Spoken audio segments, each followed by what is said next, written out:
দেখো পড়ে না যাও আবার।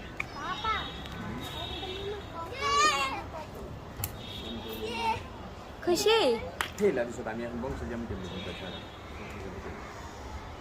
সাইম, তুমি উপরে কেন উঠেছো?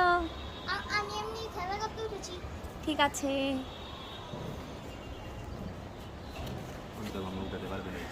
ছাড়া খালি পায়ে বংশাল যেতে হবে।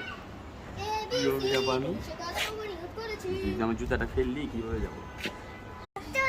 কে এনে দিয়েছে ভাইয়া তোমাকে? সাদুর উপরে একটা ঐশ্বর মতো আচ্ছা, কি এনে দিয়েছে ভাইয়া? জানিস এটাকে কি বলে? আরেকটা লোহার মতো ছিল না এখন? হ্যাঁ ডিমের চকলেট। ওয়াও, তুমি কি হ্যাপি হয়ে গেছো? হ্যাপি হয়ে গেছো? আচ্ছা, তুমি হ্যাপি হয়েছো? দেখছি তারপরে